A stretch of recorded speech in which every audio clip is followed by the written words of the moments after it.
Okay, welcome to Energy Readings with Shelby Aesthetic. I have a special guest tonight, Corrine DeWinter. Hopefully people are able to get in this week. I know there was some trouble last week and the week before, but hopefully we got all that squared away. I know Jay was working hard on getting some things done. So like I said, I have Corrine on tonight. Corrine is not just my friend, but she's a fellow Aquarius of mine. She's the owner of purpleplates.com, the smallworldfun.org, which if you guys haven't checked that website out, please do. It's a fantastic website for those in need, providing family assistance and things like that to those in need. So that's one of the things that I love about Corrine is her heart is so big and she's so willing to help so many people. Even the purpleplates.com, which she owns, the product itself is just absolutely amazing. I can't say enough about it. So tonight, Corrine is going to be sharing with us some of her written word. She's going to be talking about speaking about one of the books that she's written and sharing some of that with us, and then we'll follow it up with some readings afterwards. So if you're ready, Corrine, I'm ready to hear it. Okay. So are you hearing an echo, Shelby, or is it just me? I don't hear anything. Okay. Can you guys hear an echo in the chat? Just okay. Maybe it'll echo, but it might be weird. Okay. No, all right. So it's just me. I'm hearing like I'm on a little bit of a delay as usual. I'm always living in the past. But anyways, all right, so we'll just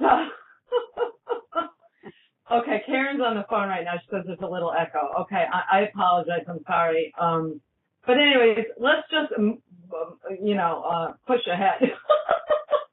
Yeah, right in it. Because I know I thought, man, I don't know if an hour and a half is going to, be long enough. Your book is so amazing. I actually called Corrine the other day, or she called me rather, to kind of talk about what we were going to be talking about. And I've already read your book several times, and I've got stuff highlighted in that book. It's an absolutely amazing book. I'm specifically talking about the Sensitive Soul's Guide to Waking Up. It's absolutely just a very well written book. It's got so much information in it. So I think that's what you're reading out of tonight, right? Yes. And I didn't know what to read from it, Shelby. So if you kind of want to tell me maybe, or should I just open and see what happens? Yeah, anything that comes to you. I got the book off of Amazon, and I think you can also get it on your website. Is that right? Yeah, definitely. CorrineDeWinter.com. She's got art there. She's a poet. She's multi-talented. I can't say enough good things about her. I'm all over the place. Sorry, Corrine. That's okay. It threw me off. The beginning of the show threw me off. I'm sorry. No, I know. I hear you. Believe me. Okay. So let me see. All right. So, I'm going to read this, The Search for Love. Okay. And I don't know if I want to read that. No, I'm sorry. Let me bypass that.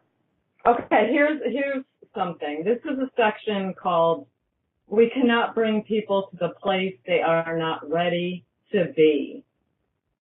Now, I have tried to learn this lesson for many years. I don't know if I've actually learned it yet, but it's certainly a work in progress. So, okay. It took me a long time to get this.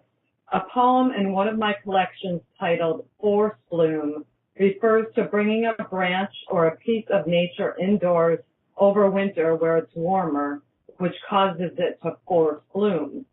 I realized that I was doing this to one man in particular. Not just one, actually. I'm going to stop making comments. He wasn't ready to completely shine just yet, to blossom, but I, in my ignorance, was trying to make him. Needless to say, he wasn't like a forsythia branch I could take indoors and then see flowers emerging. It just didn't work. It was never going to work, no matter how many times I tried it. If you're like me, you've tried time and again to save certain people, mend them where they were weak, be patient with little or no progress, and love it anyway. It wasn't until I lost my mother, excuse me, after trying to save her for so long, that I finally got this very crucial lesson. We can't change a person into what we would like them to be. I read once that those in spirit on the other side, per se, cannot act or cause any living person's path cannot act or cause any living person's path because their path was meant to be. It should say, I don't know, I didn't even notice this mistake before, but it should say they cannot change our path. Whether this is true or not, I don't know. But what I do know is that 9 times out of 10, it's truly up to any individual to want change.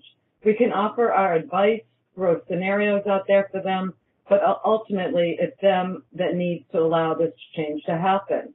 Yes, you can act as a guide and be a friend to someone who is suffering, but not with the expectations that you're going to change anything. How many times have you heard advice from people or friends and then went ahead and did exactly what you wanted to do in the first place? I know I have. It's the way of life, and it's okay. For whatever reason, we may not know for some time to come, we just had to go through those situations, had to chase our dream love, delve into certain areas, and try to satisfy our curiosity. We're all guilty of that. Essentially, it's not what you've done in the past, it's where you are headed right now. Looking back on past mistakes and dwelling on them is not only a waste of time, it's a holding on of empty baggage that can weigh us down in ways we cannot even fathom. In the warmer months where I live, I make nightly trips outside to see what's going on. I live adjacent to a forest and have been blessed to see beautiful nocturnal wildlife such as owls and night moths and even raccoons, possums, skunks, foxes, along with the majestic deer. I love nature. The main reason I bought this place I'm living in was to enjoy that. I used to walk by where I live now years ago and wish I had lived here. I couldn't imagine I could ever afford to live here, and it seemed like just a distant dream. When the opportunity finally came to me, I had almost forgotten how I would walk daily by this place and think to myself, what a peaceful, quiet place this is. But it was meant to be, and it was presented to me in the right time. Wishcraft again? Perhaps. Okay, so then, I could go on about, and these are different, these are different, like, kind of synchronicities that happened to me. Okay, so I'll just finish this here. I love to go to tag sales. Back in the 1980s, I went to a lot of them. At one sale, I bought a 1971 issue of the New York Quarterly, a poetry journal with a history of publishing cutting-edge poets, which was currently still being published. There were black and white photos in that edition of Robert Creeley sporting braids in his hair, Anne Sexton with a cigarette, another few poets that looked like poets, meaningful, thoughtful, serious. I was a poet, a new poet, but I felt akin to them, and I thought these pictures really showed the nuances of being a poet. I thought to myself, what a dream it would be to have my photo in the New York Quarterly as a revered poet. I also thought that could never happen. I was no one in the literary world. But still, I sent my poems into the New York Quarterly, hoping to just get published, and it happened. William Packard, the then editor, accepted a few poems. More than that, he ended up seeking me out and eventually asked if I would be willing to write one of their journal columns, The Present State of American Poetry. This column had been written by some big names, and here I was with no name to speak of. I was shocked, but of course I said yes.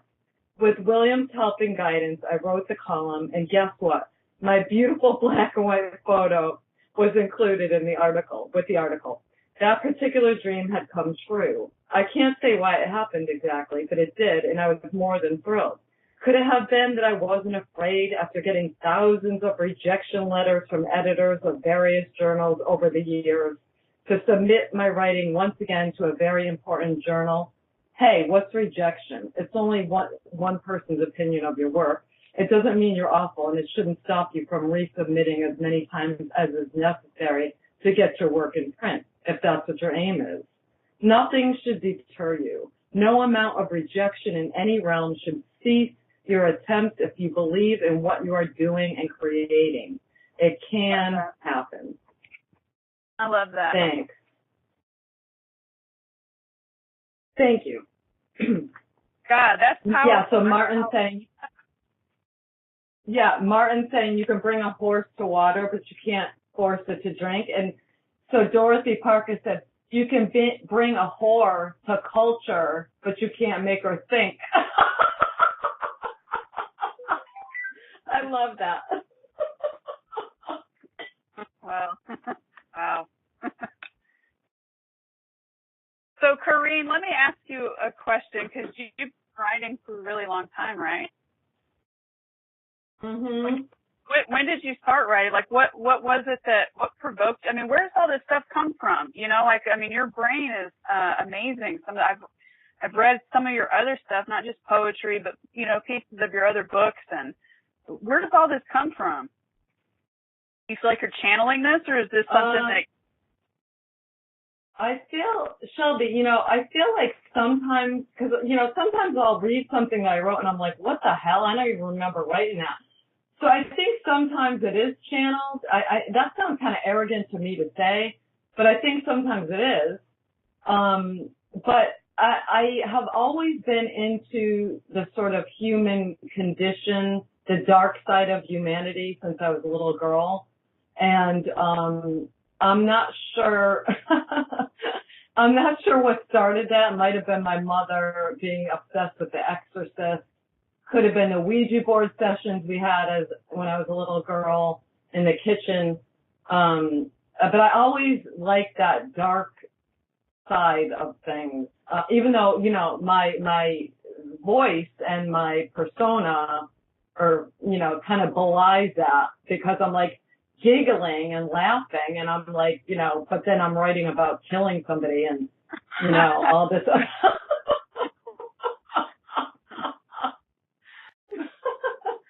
So I'm not sure where it comes from. I've just always had a really good imagination, I guess, you know, since I was very young. And I don't know where it comes from.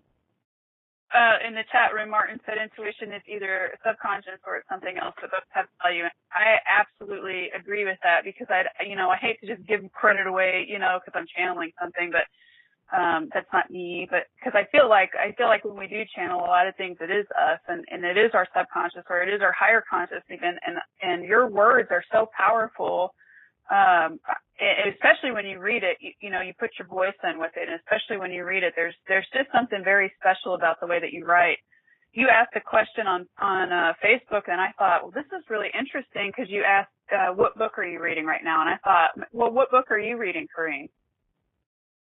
I should say book. Oh, I'm actually, I am. Yeah, you're right, Shelby. I have like 3 books, well, at least 3 or more by my bedside, but right now, I'm on the 2nd book by August Goforth called The Risen, A Companion to Grief. But it's kind of, that title doesn't really fit it, but I really loved the first August Goforth, you know, book that I read, and I thought it was so right on. And so I'm reading that, and I just finished an Edgar Cayce book about life after death. What else? But I like to mix like nature stuff. Like I'll read like nature stuff and then science stuff, but in the midst of, you know, novels and factual stuff. So I kind of have that mix going. I think as a writer, you have to have a well-rounded reading, you know, you got to read everything, you know, so. Well, what's your favorite? Well, so, and not even just writing, but what's your favorite types of things to read? Because I know you said you're well-rounded, you read all kinds of stuff. But what do you enjoy the most? Is it like thrillers? Is it you know science stuff? I mean, do you have a favorite? And in addition to that, what's your favorite style of writing? Because you do everything from, I mean, you do literally everything. You've written this amazing book about, the Sensitive Soul Guide to Awakening, which I've mentioned already, but you've written some really, really great other spooky, stuff too, but, right. I love it. So what's your favorite style?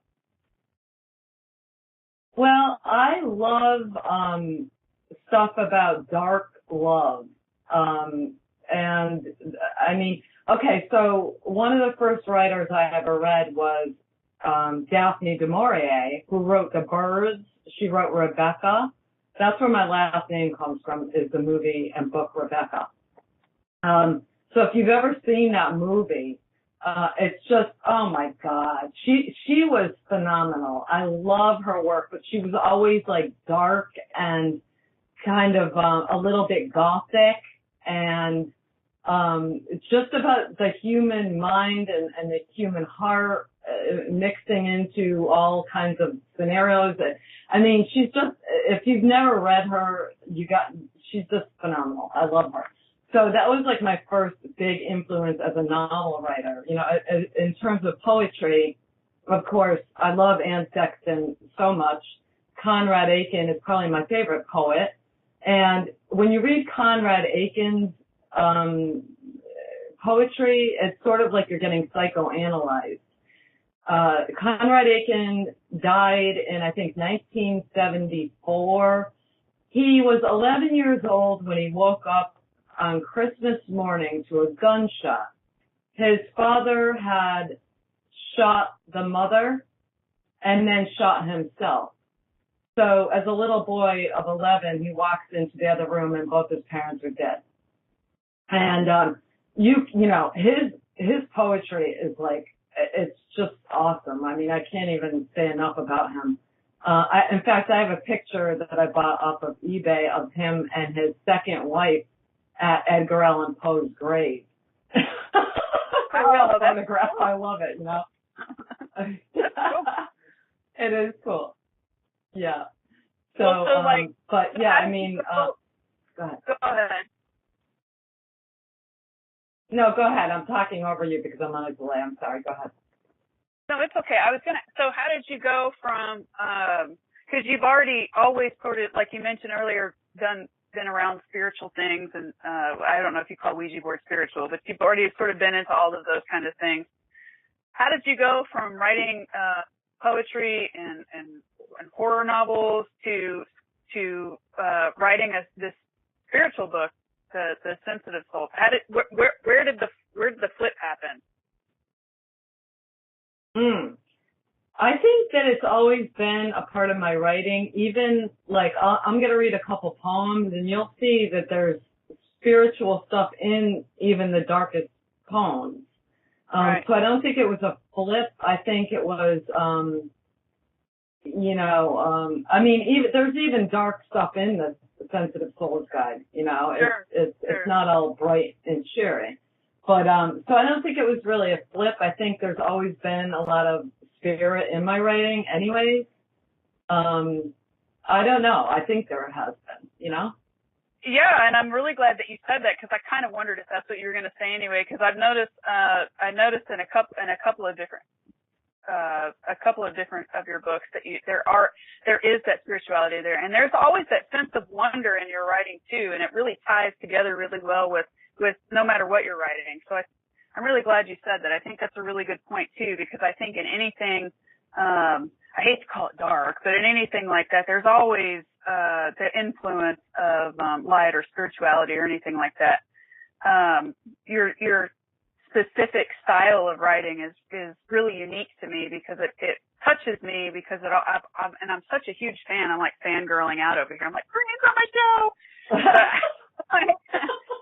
I love it. I love it so much because it touches the deepest parts of our soul. It touches all of your writing too. It touches the parts of us that are scared and fearful, but it also really pulls forward the parts of us that want more, not just out of life, but out of our own being. There's that the courageousness there, the love is there, the passion, and you just tie all of these things together. And I think you're an incredible an incredible writer. I have some more questions, but I wanted you to read some of your poems first, and then I wanted to ask you a couple more questions, if that's okay.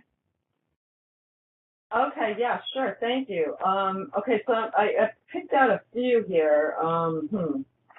Should I read the dark one or the darker one? Yeah, read the dark one. Okay, so this is called, I wrote this a long time ago, it's called Black-Hearted Boys. My favorite subject. They say Hitler read fairy tales at bedtime. These are the seeds of hell. A maple tree blocks the sun with its black leaves, and autumn, the dead lover, has come to embrace me. I will give it all the wildlife of my deep south. I will welcome the black leaves between my thighs, for I am like Ophelia, the swamp angel, who lies down without prayer in the mud and weeds. He was the soldier, that one, who stained my white dress red. He was a landmine, that one, left me searching the dark for my other half. Now, you might consider yourself, kind of a marked man if you went out with me, because I'm going to write about you and the whole world's going to know how evil you are.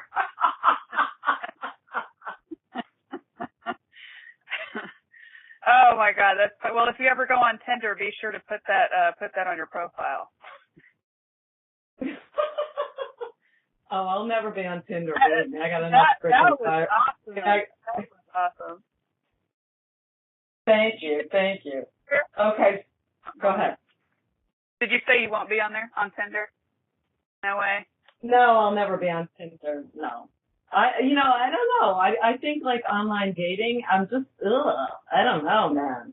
You know? Not your thing. No. Mm-mm. All right. Well, let me ask you another question.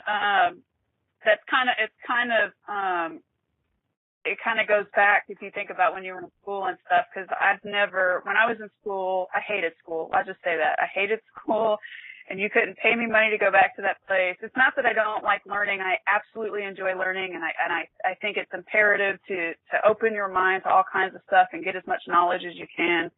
But I just had such a hard time going to school. And I know a few more authors, and both of them have always said this, or all of them have always said the same thing, and that is that they loved going to school, particularly like their English classes and stuff like that. What did you think about school? I hated it, just like you. Yeah. I hated gym class. I never went to gym class.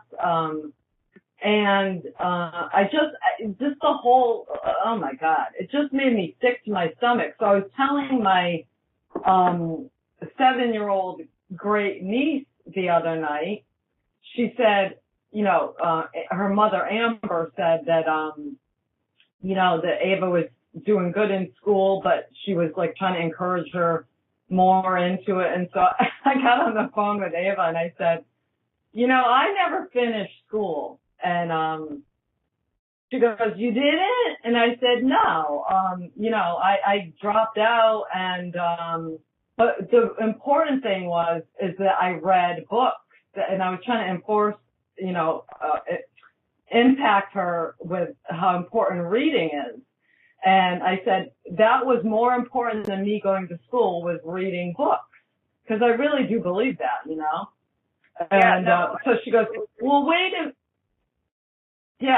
she goes, well, wait a minute. She goes, Meme is my mother. That's what Amber called my mother, Meme. And she goes, Meme lets you quit school? I said, Meme told me to quit school.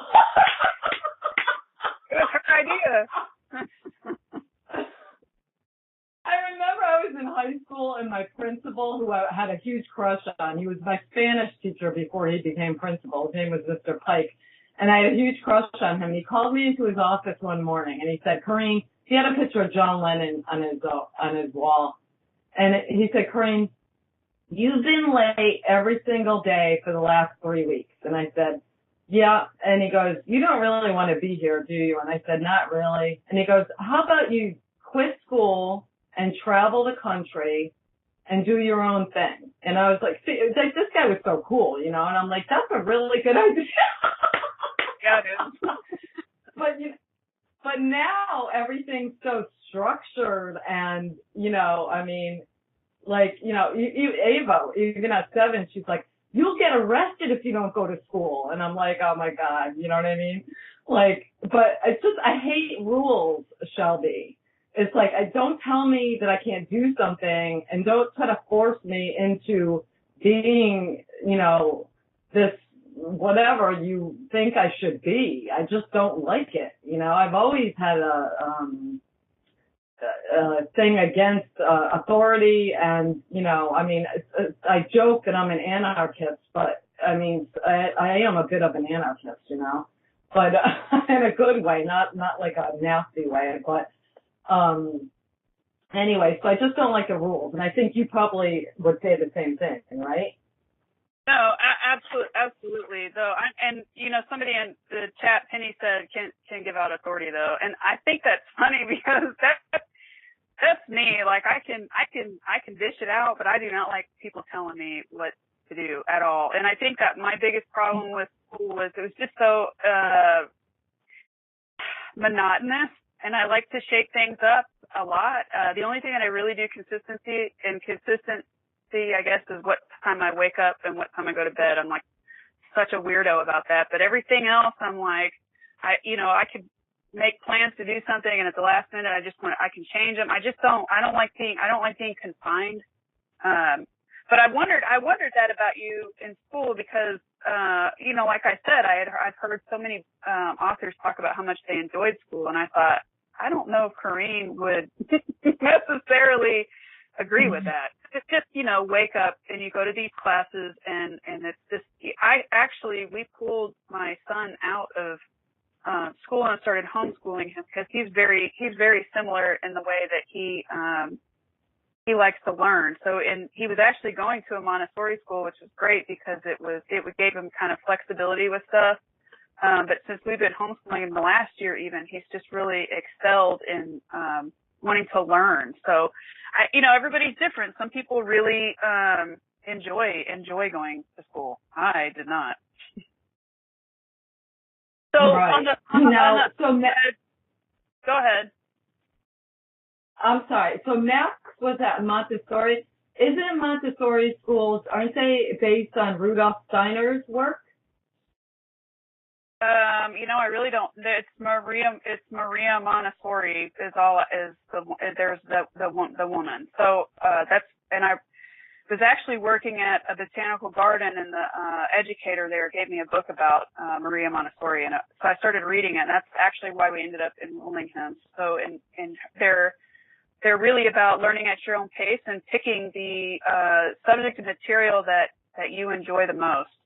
However, with my son, the things that he enjoys the most are he would just draw. He wouldn't write anything. He would draw, you know, everything, and you can't just do that. So, but finding creative ways to teach, I think is sort of their because they're also very structured in their own way.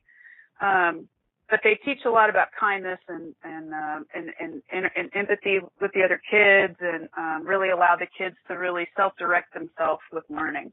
So I like it. I loved it actually, and he liked it. But we thought this would be a better choice for him. Yeah, I think that's awesome that you're homeschooling Max, because I mean, people are like, oh, you know, people are so freaked out about all these school shootings, rightfully so. But that's something, you know, I mean, if you really, and I know another gal that I'm friends with that homeschools her daughter, and I give people who do that so much credit. And I know it's not easy, but man, I think it makes a humongous difference. Yeah, I think so too. I've never been a big fan of homeschooling because I didn't know anything about it, so I just thought it was, I don't know, I had this image in my mind about homeschool, but he does more stuff with kids now than he did when he was going to school, so it's very interesting. And he just, you know, that book that you sent him, he's just now getting into the second one, so he's about Egypt and stuff like that. So he finds stuff like that he likes, and you can't pry him away from it. And to me, especially reading, because I think reading is so important.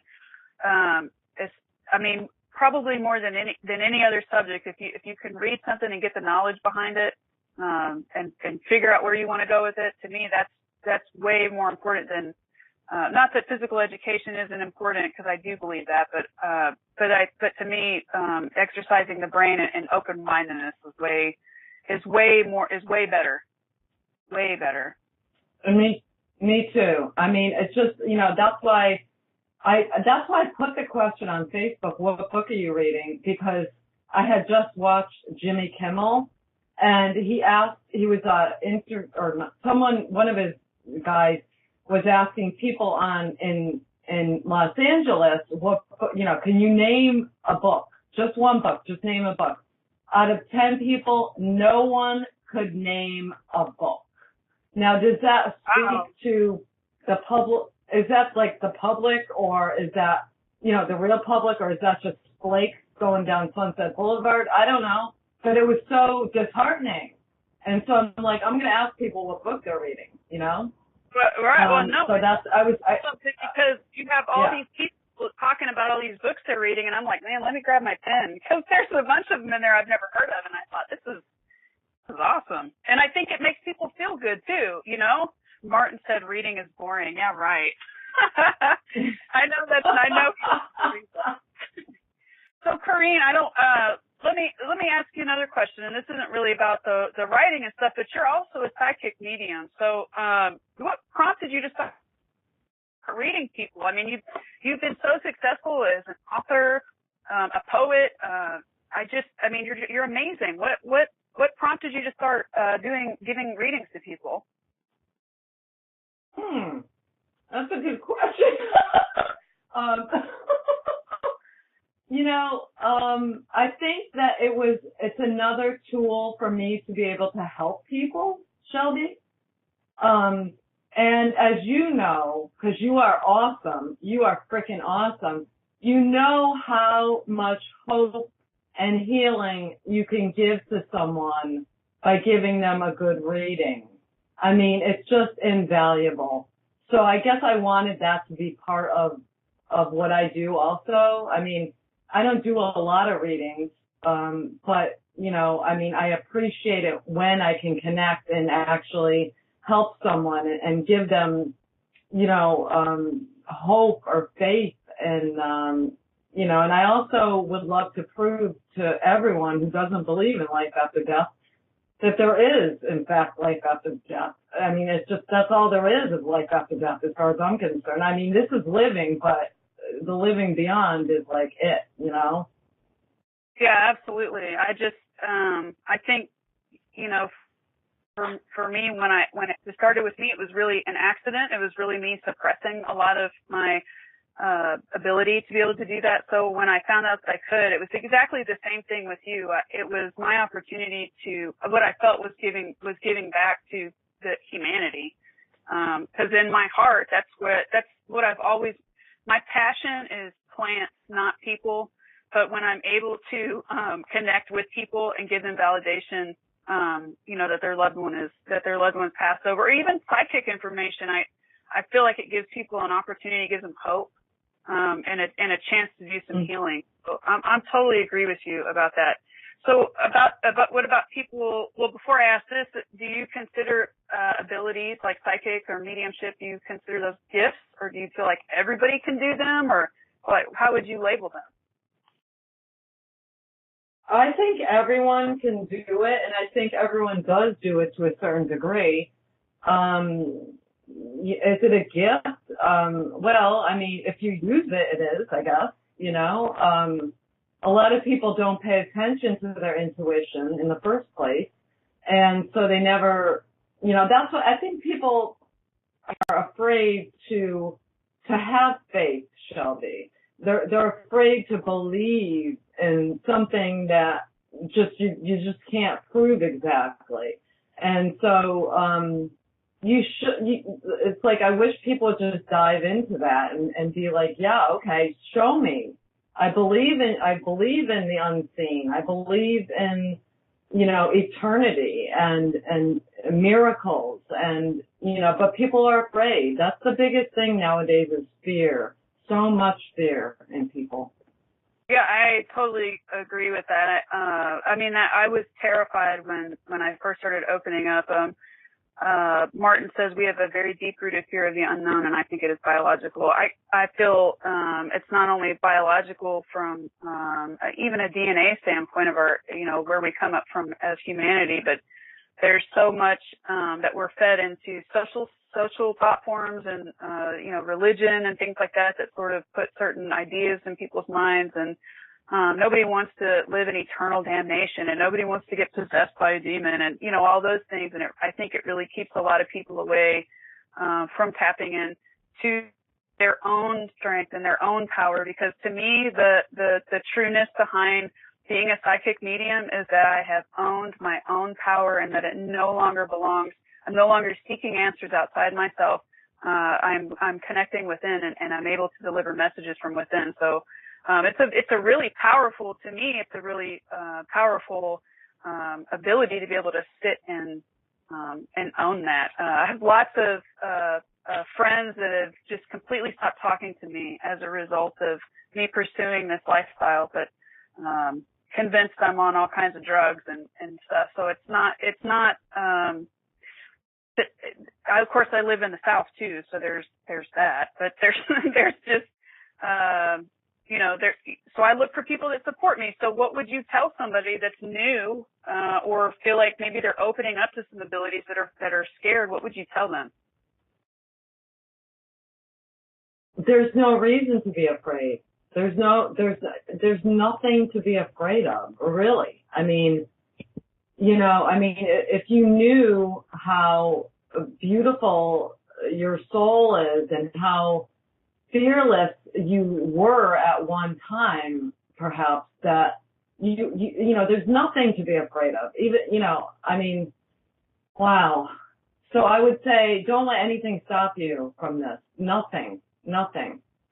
But there's going to be plenty of opposition, of course, like you experienced.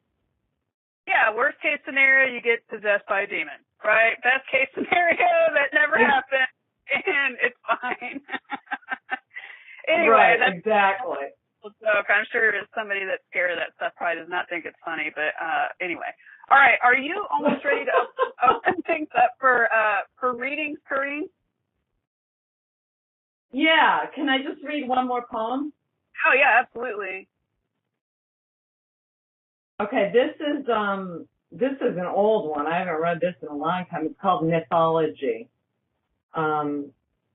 In the avocado green room at the 40 Winks Motel, I recite soft mythology to ease my lover to sleep. The white lies of history forming a cadence, carving the Indian profile with burrowing afterthoughts, his face full of fever's rosy glow. Lightning stretches to reach the desert floor, strong hum of nature negotiating lives. Crackling stars close in, yellowing the 5-day-old news at the edge of the bed.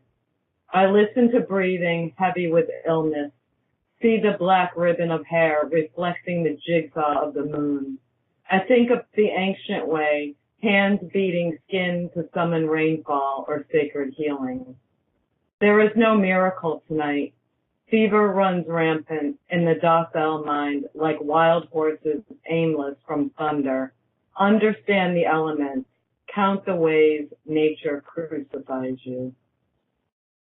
Oh, that's awesome. That was a hotel I stayed at, or a motel I stayed at. It was called the 40 Winks. I think was it in Texas? I can't remember. One of the times I went across the country, I stayed in all these lovely little motel rooms.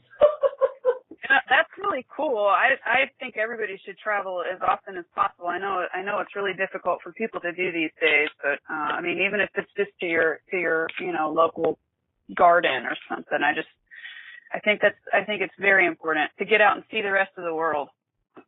Because if I thought everybody definitely. in the rest of the United States was like Alabama, then I might have some issues. So I'm glad I've I'm glad I've seen some other totally. things. All right, yeah, so right. I mean, go ahead. I was going to say we can go ahead and start opening up the phone lines. If anybody is on wanting a reading, go ahead and press 1-1. If there's anybody in chat that wants a reading, let me know, and we'll start reading in just a few minutes. Green, if you need to take a break or anything, we'll just take like 2 minutes if that's okay. Yeah, that's great. Okay. And I just want to talk a little bit right before we get started to let you guys know kind of some things that are coming up next week on Wednesday, June the 6th, I think that's the date. I'm going to have a guest on, Selena Grilla. She's going to be slinging tarot cards and doing some readings. Selena is my friend here in Alabama. She's really opened up and developed her card reading. She's ready to give back, so we're going to have her on. The following week, I probably will not be on. I'm going to be doing some stuff. I won't have access to the internet like I should, so I probably won't be on. But who knows, because things change all the time. There's also some more shows coming up this week on IntuiTalks. So this is the platform that we're on is IntuiTalks.com. I can't say enough great things about IntuiTalks. The lady that runs it, Jenny, she's absolutely amazing. She's a really cool chick. But it's a great place for people, spiritual people to get together and join, and you can have your own podcast. If you don't want a podcast, you can. It's like Facebook for spiritual people, kind of. It's not as socially interactive as that, but it's a great way to connect with people that do all kinds of different stuff. I know that Wednesday, I think I should have had the IntuiTalks schedule in front of me, but I didn't. But I know there are some shows coming up. I know Carol Patton's going to be on a show soon here on the Angel Show. I know Chris has got on Curious Time, has all kinds of guests coming up. She's usually on a little bit later, but she's got good stuff going on too. So check out IntuiTalks.com and get sorry, I had a message come through, and get yourself here. Okay, so I'm ready. If you're ready, I know there is somebody waiting to come on. So Rachel, if you press 1-1.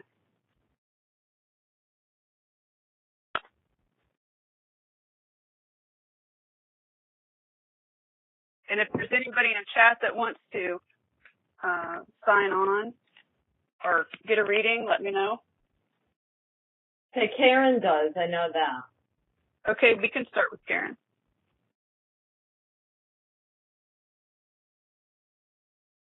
Or is it just one? Yeah, or is it? I don't know. Try both of them. Press 6 times and see what happens. Can you hear me?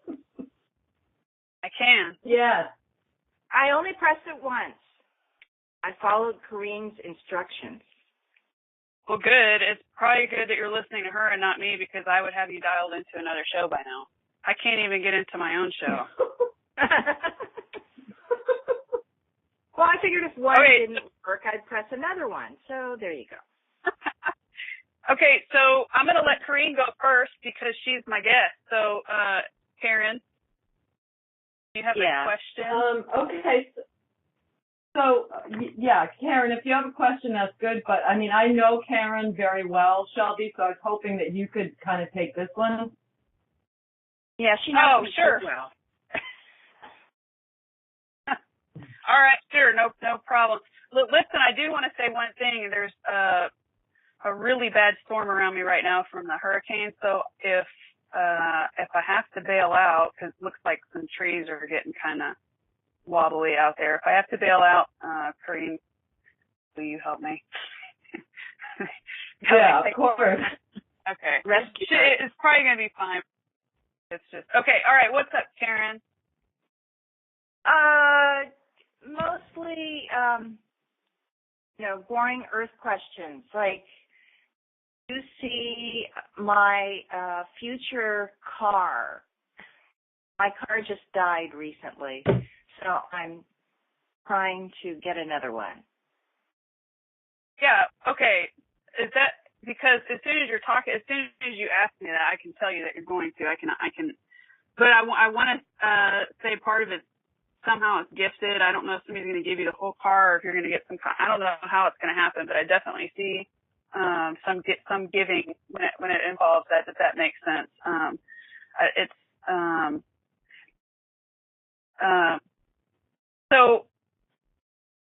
so there's also I keep seeing flashes of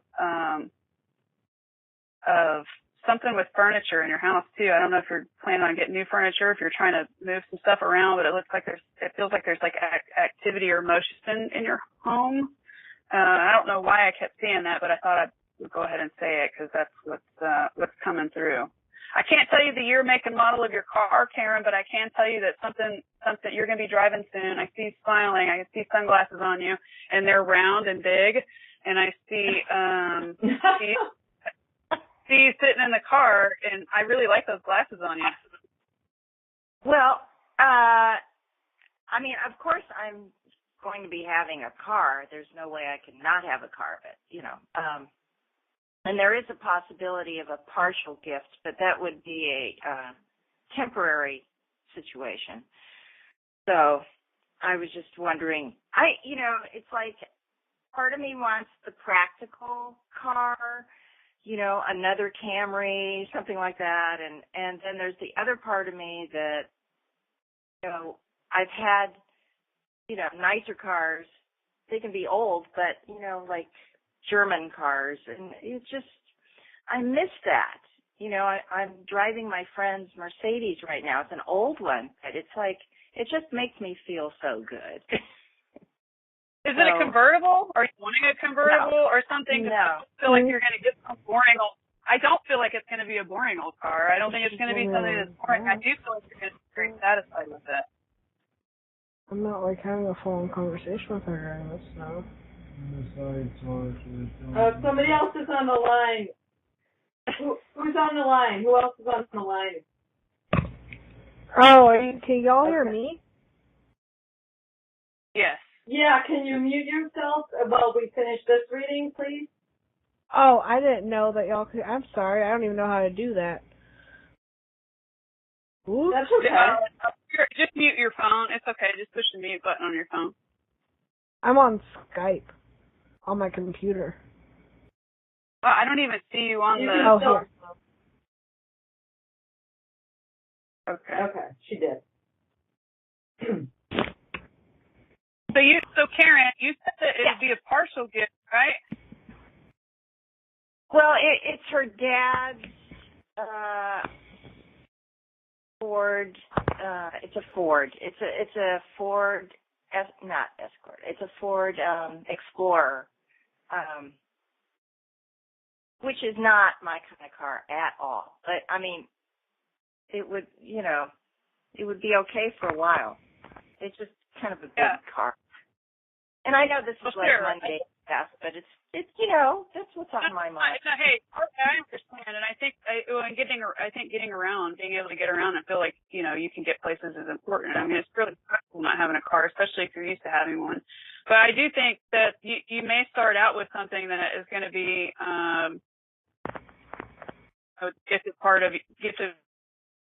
part to you, but I don't know, man. I really do see you kind of coming into something. I see a big, huge grin on your face when you're the way that you're smiling. So to me, I think it means more than just. I feel like there's going to be. It's going to be more of a surprise to you than you realize. I guess I should say it like that. Like it's not. I don't think you're going to be just ever bored with it. I like that. Okay. Thanks. Yeah, that's all you wanted to know? It's good to talk to you. No, well, I mean, it's funny because it's like so many things are happening now. Like a couple of job prospects just came up, and it just seems like my car died really unexpectedly, and so how cars are, your identity, and people kept saying, well, this is the time for you to make this big change, so. It feels like things are shifting a lot. Oh, they're shifting. I mean, I can even see it in all the way into your home. There is a lot of movement around you.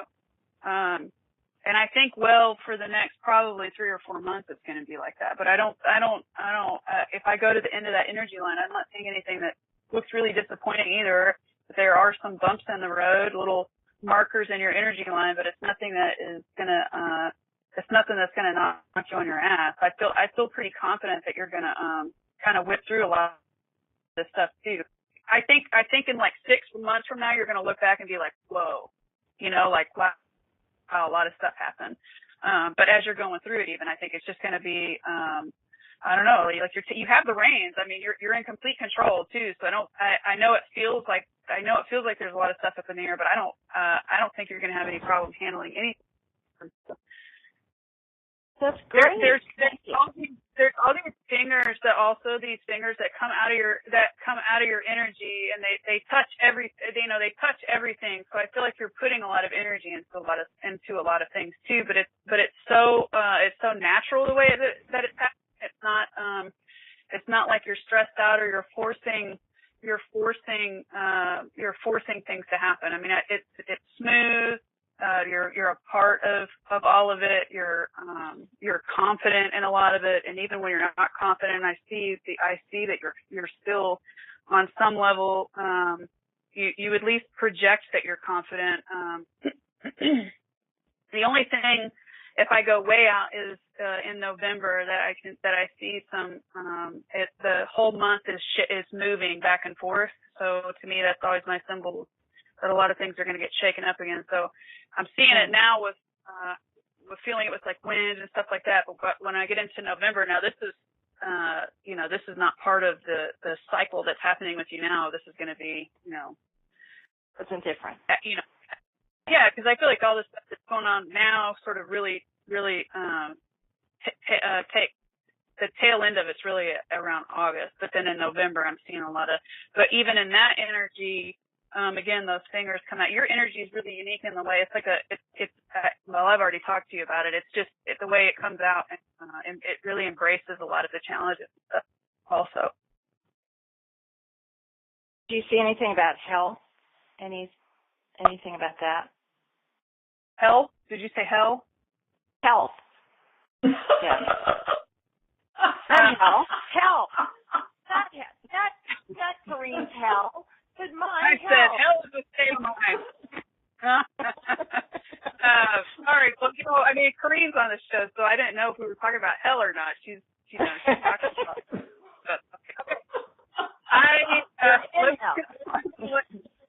Okay. So again, I want to go back into the November part of it because I don't think that part of it is health, but I also feel like there's a gentleman around you that you're. Are you, I guess your partner, do you have a partner, or no. Somebody that you're, okay, no. So okay, well, I feel like it's connected to a male, but I see you standing right next to each other, and the way that you're holding his hand, I feel like that there's a closeness there, so I feel like whatever's going on in November is revolving around him, but that it's impacting you greatly, if that makes sense. I'm not picking up anything like dangerous about your health. Okay. I feel like this is gonna be good. I feel like this is gonna be a good year for you, Karen. I do, and a lot of, especially once November is over, because I feel like you're gonna come out of that much stronger than you went into it. Well, I have one friend who's gay that I'm close to, but I don't know if you're talking about. I can't really tell because I see somebody and it's a partner. They're always close to each other, and I can see a connection at the heart. But this is a little bit different. The way I'm seeing this two of you steered right next to each other, and you're holding his hand. So there is a closeness and an intimate relationship, and I don't mean sexual, but just an intimate relationship with whoever the person is. And I feel like that situation and it's not that things are going to go sour or bad or anything like that for the person. I think there's a lot of things that are going to come into play for that person that they're going to be leaning and holding you real tight for support. So I think that's where a lot of that shakiness is coming from. Got it. Okay. Cool. Well, that all makes total sense to me. You know, I could just follow it. I could just get it, as you were saying, all of it. So thank you for clarifying. Well, Karen, thank you for calling in. It was good to talk to you. You too. Always a pleasure. Thanks, Karen. So Rachel, I think that was Rachel, in on the conversation. Yeah, that was me. I'm sorry. I didn't know y'all could hear me, and I'm really happy that I was able to stay quiet that long. I didn't know. I didn't know. I thought you were unmuted all of a sudden. That's hilarious. Just go to the bathroom with the phone on, right? Yeah, no, I'm glad I didn't do anything embarrassing, because that would have been fun. But y'all are doing awesome. All right. Thank you. Do you have a question, Rachel? I'm gonna let Corrine go first. Not really. There's just been, as you guys probably know, a lot of changes and a lot of things are up in the air at this point, so I'm just wanting to go with the flow and see what y'all pick up. Okay. Well, I see, Rachel, a lot of numbers, like you writing down a lot of numbers, and I'm not sure if you're trying to figure out, and lines too, like almost like a ledger or something. I don't know if you're doing that, but I think that you're trying to obviously figure out the future.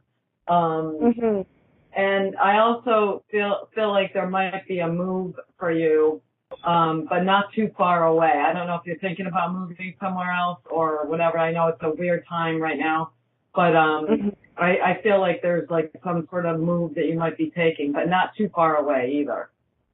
Right. Well, things are that's what I said, things are so up in the air right now. Like, it is a possibility, but it all depends on job situations and things like that, because I just quit my job. I'm trying to do this tarot full time, and then Jeff is getting a better job, but we don't know if he's going to get that yet. So just everything is so up in the air right now that I don't know where things are going. But a move has been talked about, but it all just depends on how things play out. All right. I think, well, I don't, when I look at your future a little bit, it's like, it's bright. It's not, there's nothing, you're going to be able to overcome the little mountains that you have to, traverse here. I don't see anything really stopping you from just finally letting out a deep breath of relief and, okay, now everything's kind of settled, and of course you have a new huge responsibility coming up, but I think it's going to be good. I don't see anything bad about it. I don't see anything that you're going to be worried about forever, for instance. You know what I mean? Good. I need to hear that. Yeah. What are you getting, Shelby? Okay, so I'm looking at your energy like a timeline, okay? And what it usually means is I'll look at where you're sitting now, and then I just push it a little bit, and then it'll kind of roll forward, and I'll just follow it until I can't see it anymore. And of course the first thing, because Corrine mentioned and you mentioned a lot of changes and things that are coming up with you, and I think in the beginning, the next few months are that change is really gonna start settling in with you, because I can see it around you, but I don't think you've taken in the full scope of exactly what is happening. But I see it kind of coming down and integrating. I do see a closer union with you and your partner coming in, revolving around the soul that is really hovering above both of you, which is really a beautiful thing, because I think more than just being able to feel like you're having a partner, it really, because there's the connection between the two of you right now is going to get a lot stronger, and it goes way beyond. I think both of you are going to start experiencing some things with each other that you haven't before. Of course, there's going to be lots of fighting And of course, there's going to, it's part of any relationship that you're going to go through these things. But more than anything, I feel a bond of, I won't want to say matrimony, but I feel like that's kind of where it's going. So I feel like there's a stronger connection going to take place. The heart really opens up. The very last part of your pregnancy, I feel like that home stretch it's going to be a little difficult.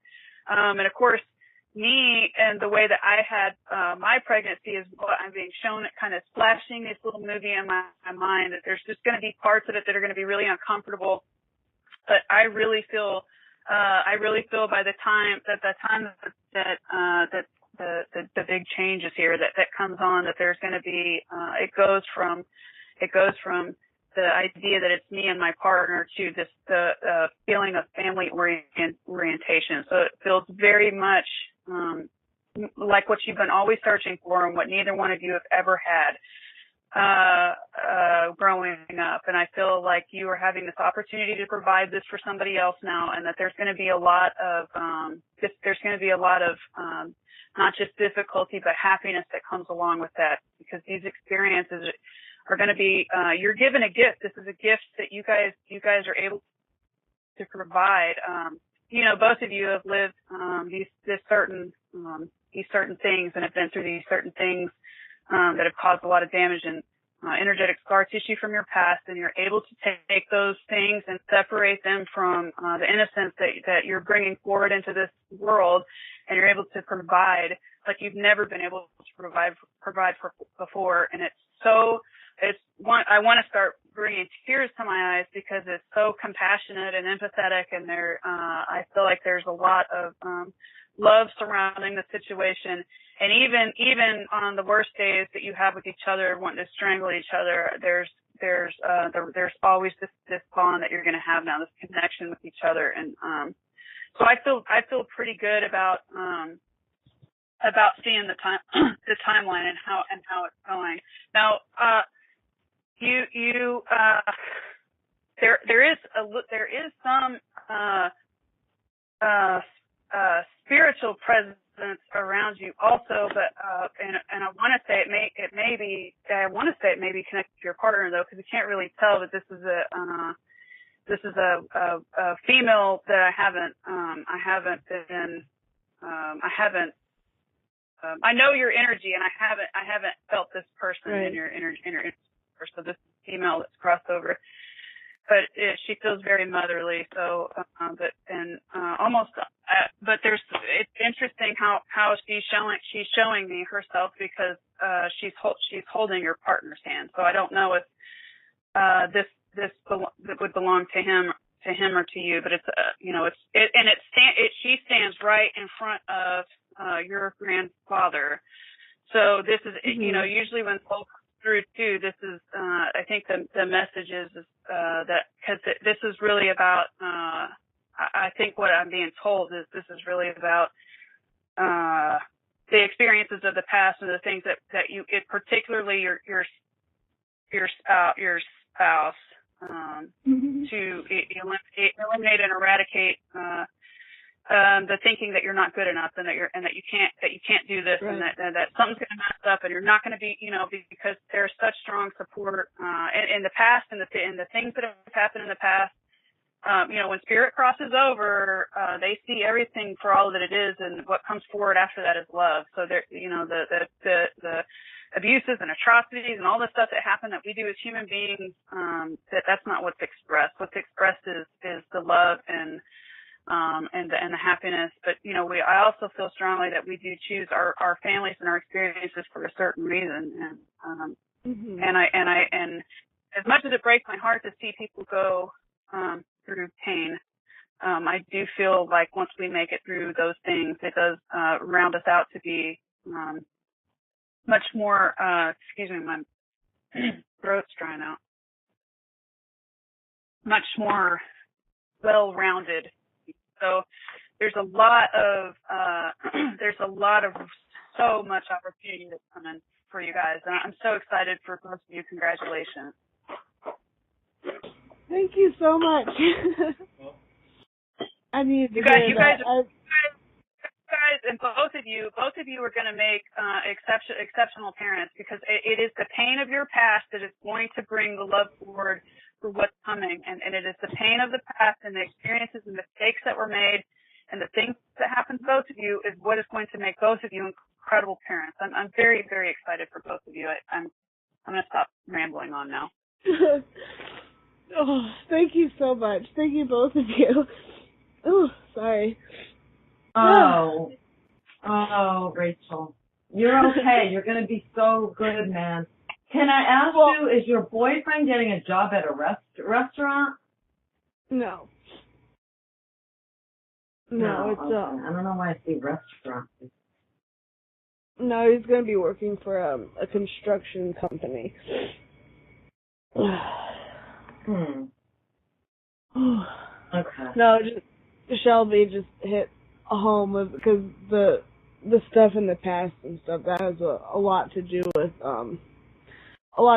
Jeff, and I knew that sort of thing was going to come up, and I'm glad that it's going to come out for the good, because we've both been struggling lately. Yeah. But yeah, thank you so much. Thank you. Yeah, kick that fear to the curb, man. Nobody knows what they're doing, and there's no handbook. And believe me, even with my own child, after he was born, I put a diaper on him, and that was it. I was too scared to dress him, and I had so much anxiety. You know, when he was born, I was so nervous. I'm like, I don't break him. And of course, my wife is like pressing him different clothes all the time, and like throwing him up in the air over concrete and catching. Oh my God, just like thinking about it makes me want to barf. But just relax. just relax. Just relax, because I truly, truly mean that your past experiences are going to drive what you were going to do with this child, and not in a negative way. And I'm very, very excited for you. Thank you. I can't say it. Thank you.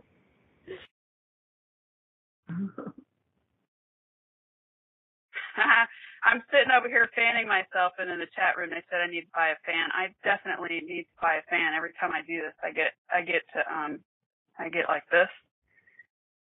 Oh. It's a workout. Yeah. We do have time for another reading if there's anybody else that wants a reading. If not, I have plenty of I can talk forever. And I know Corrine, I have all kinds of questions for Corrine. Corrine's got all kinds of stuff she can read. But if there's anybody else that would like a reading, go ahead and press 1 or okay, we got somebody in the chat room that wants. Okay, can you unmute yourself? I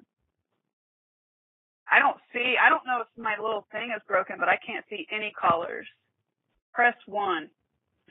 See what happens.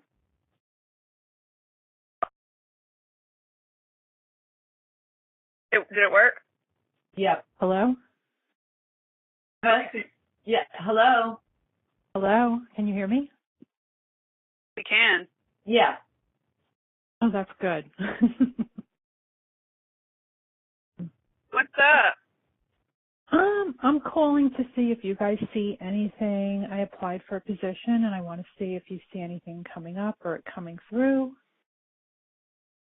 Okay, I'm going to let Corrine go first. Can you just say your name so I can connect in with your energy a little better? Nicole. Hi, Nicole. Okay, so you applied for this position, was it like 2 weeks ago or so? Actually, it was about a month ago. Oh, okay. They're slow to choose because of the conditions under which they subject us to. Okay, so it's something to do with green. Is there green about the business? Green? Like yeah. Like I see a big green sign, but it's also something to do with green. Like, I can't explain it. Well, anyways, I'm not sure what that means, but that's where I see you going to work, at a place like that. And I'm not sure what place that is, if it's this one or not. There's green signage outside on the highway with the name of that makes any sense to you. Maybe. Okay, so were you talking to a woman in the office about this job? Was there a woman that you spoke with there? Yes. Was she's like kind of middle-aged? I don't know. I get the name Angela. I don't know what her name is, but she was very kind, right? Actually, it was a younger person, not an older person. Mm-hmm. Okay. Was she nice to you, though? Yes. Okay. We've worked together before. Okay.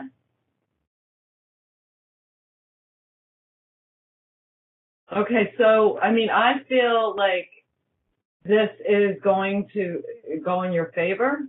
And Shelby can tell you a lot more than I just did, but I feel that it's got movement to it, that it's going to go forward. So I'm not sure. Let's see what Shelby says. Okay, I do pick up that I pick up that you're probably going to come into something pretty soon, but I'm not sure you're going to be really satisfied there. There's a big I feel like there's going to be a longer wait to get kind of what you're really looking for. I don't think it's a bad thing though, because I do see something that comes. Let me say it this way. I think you're going to come into some work, but I think that something way better is coming for you, if that makes sense. I don't think that. And it could be an internal promotion that's happening even, because what the first thing that's coming to me is I can see you working, and I can see your energy in the career part of it. But it's almost like there's this real monotonous part of it that it doesn't seem like you're real satisfied. There's some I feel feelings of jealousy and stuff, and this isn't coming off of you, but around people that are working around you. And the feeling is kind of tight, like there's weight on me, so it just doesn't feel like great. But interestingly enough, I see something really unexpected coming in right behind that. This is probably another 3 months outside of after you're going into this new place. So, and again, it's really unexpected. This isn't something that I don't think you intentionally were looking for it. It was something that falls in your lap. Because I feel like you're very guarded where you're going to be, and I feel like what comes in behind that is a lot more free, and I feel like it takes. I always see this is so crazy. I always see what do you mean by guarded? Well, I feel like there's things that are happening around you because of your employees or other employees, where you're having to kind of guard your own energy in a way. Like there's just jealousy, cattiness, and things like that. So it doesn't feel great. It doesn't feel terrible, but I know that you're not going to be as happy as where you're going to be going. Because the next image that comes straight into my mind is that show with Pat Sajak. What's that? Wheel of Fortune, that Wheel of Fortune starts spinning around, and then all these lights start flashing. So I feel like you're going to land something like way, way better, and I also feel like it's going to pay a whole lot more than where you're about to go. So if that makes sense. So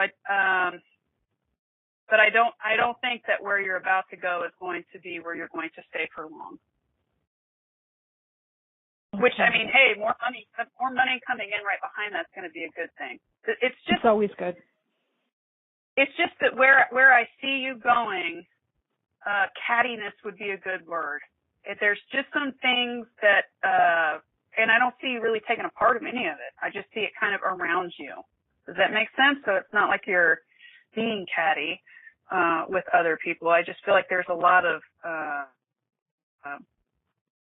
crap around you, people or something that's putting pressure on you. So I see you guarded. I see you guarded because you don't like the way it feels. So there is going to be a break. Environment. I think that's going to be. I think there's going to be a little bit of a wait before you're going into to what you really want to go into. But I also see you being really successful where you're going too.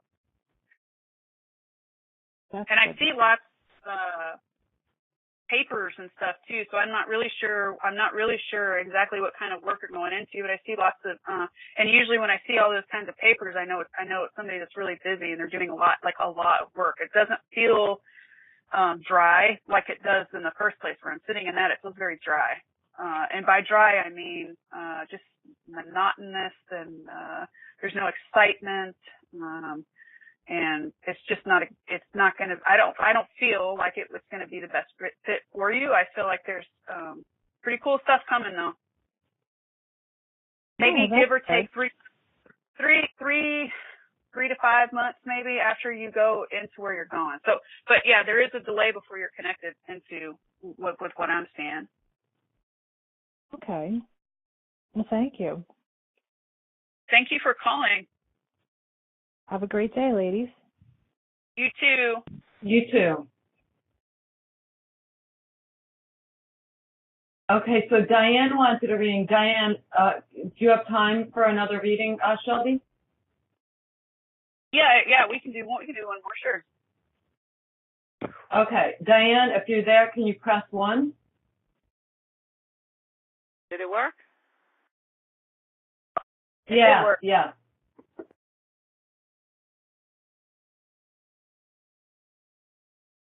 All right, what's up? I don't know what I'm doing. Did it work? No one does. Yeah. That's not very nice. All right, can you hear me? Yes, we can hear you. Yeah. Okay. Well, I wasn't sure. Oh, Corrine. I just wanted to know if you guys, when you guys would see my buying a home. Myself and my son.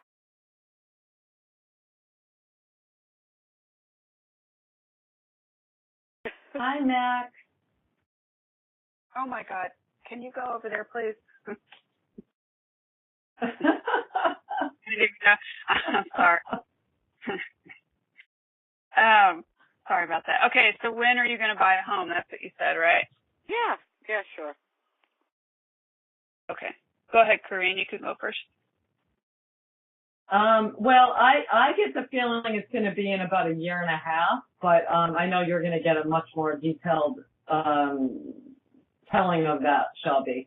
But I think it's going to be about 1.5 years, and it's going to be about, I see it like maybe 10, 15 miles from where you're at right now. I'm not sure if you've been looking in that town or something, but I feel it's not going to be too far off, but it needs a little bit of time for you to get it together to move. That's how I feel about it. Okay. Thank you, Corrine. Mhm. I'm sorry. Were you done? Sorry. Yeah, I'm done. Diane, can you just say your name one more time? Diane.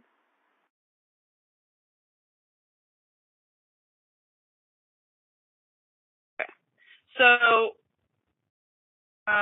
okay. So I am going to say that you are going to move, and I do see the young man moving with you. But I do think there's going to be some delay. So Corrine may have hit it on the head when she said 18 months. I'm seeing it out quite a ways away. But now this is going to be to buying to a purchase of a home, right? Is that what you're trying to do, or you just, because I'm not saying that actually, I'm not saying the purchase right away. That's not what I'm saying. I am saying you taking a move somewhere, but I'm not saying a purchase right away. Does that make sense? Yeah. I can connect it. I can connect it to what I can also validate what Corrine said with what's happening in my own images, but that it is going to be something that's not too distant from where you are right now. But the way your timeline is or your energy line is, I'm not seeing the purchase come through, and I'm seeing you do like this with money. So I don't know if you're watching or not, but it's like a juggling. act with the balances and stuff. I'm seeing some things that need to be taken care of first, or wipe clean first, to be taken care of, because there's a big burden of that's sitting right on top of you, that you can push through that. And I really feel like there are some things that you can do to really flip that around with the juggling of I want to say it's probably finances, it's material, whatever it is, the way I'm seeing it. But there's so much weight on it, though. It's like even when you're throwing it up in the air it's like you're trying to catch one to do something with it, and then you're throwing it up and catching something else and doing something with it, like robbing Peter to pay Paul during build time, stuff like that. So I feel like there's a lot of swapping around and moving around and stuff like that.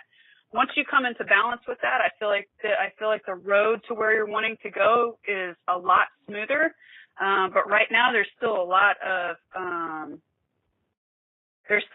things that are preventing you to get to where you're going. Particularly, I'm seeing an older man, and by older I mean older than me. So maybe in the 60s. I feel like there is some prevention with this person preventing you from being able to move forward somehow. So I don't know if you connect with that in any way. I do.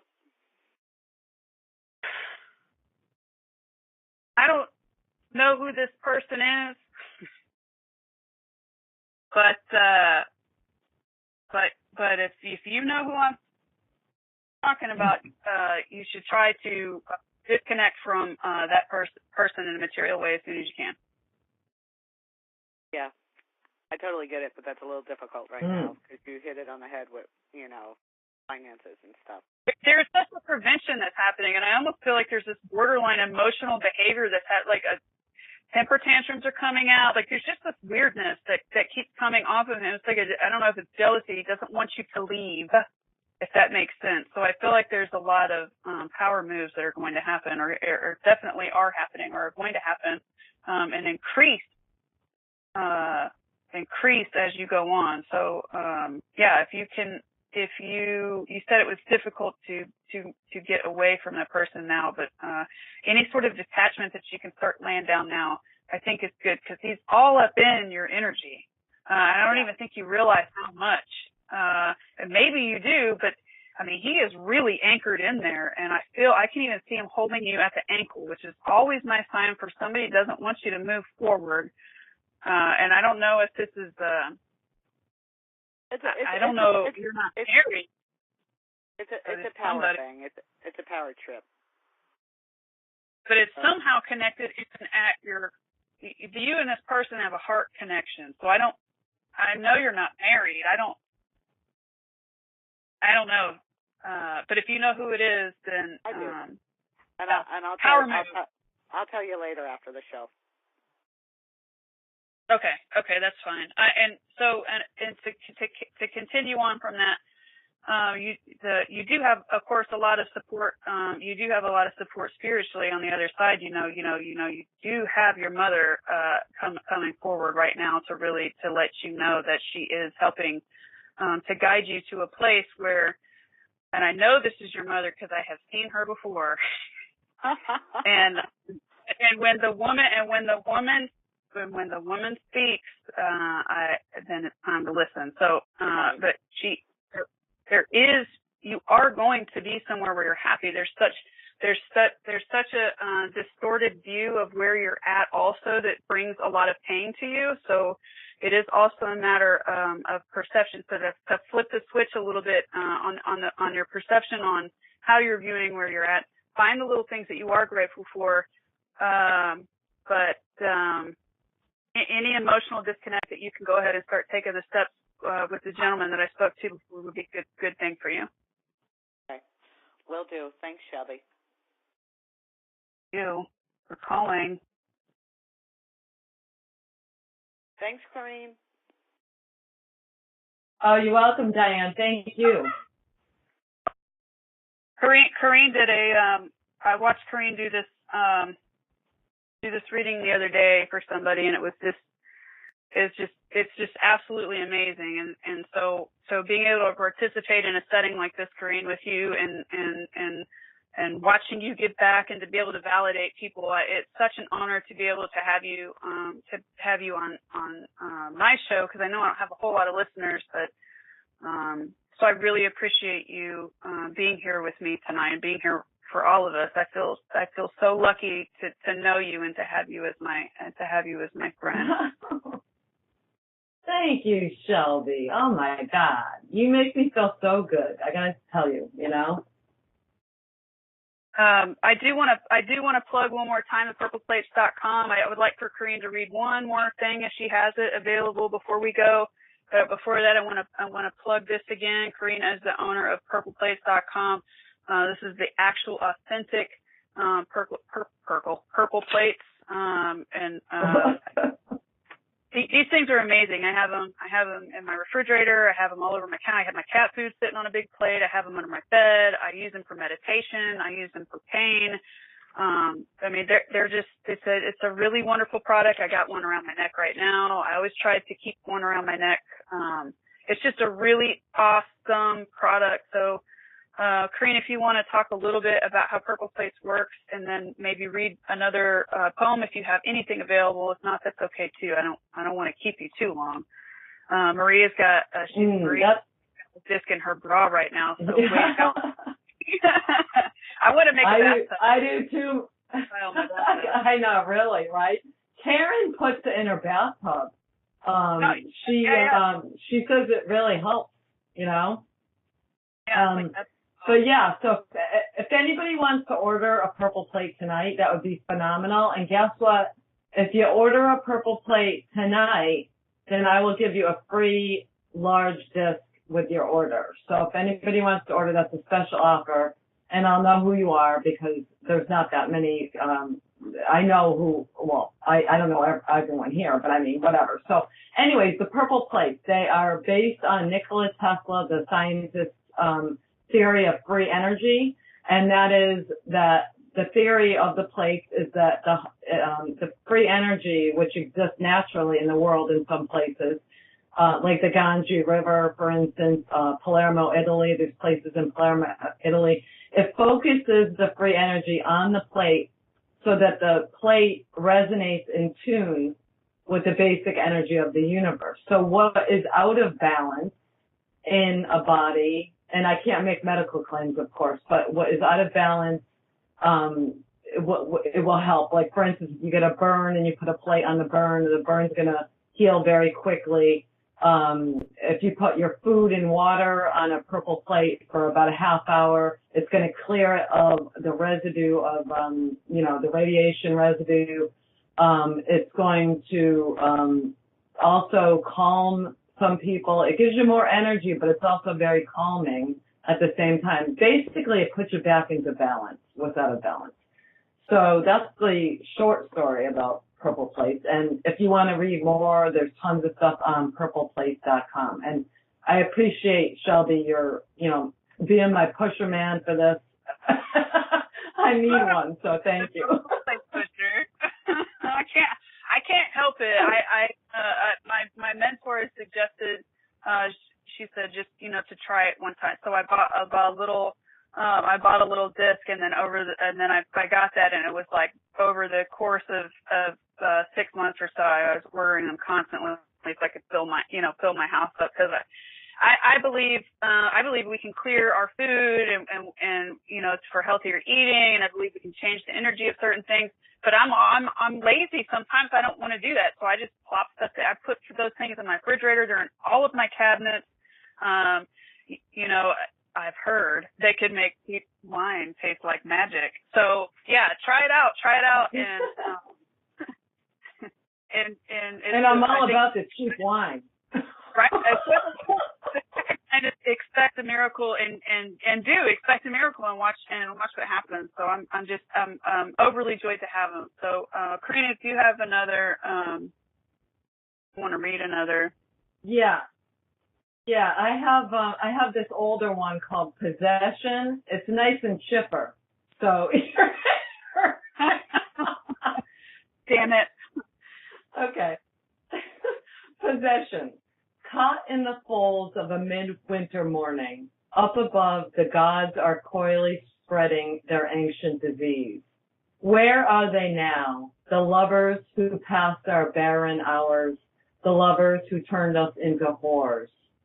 Oh, how it stings to want to extend a pale hand with the carved wrist down.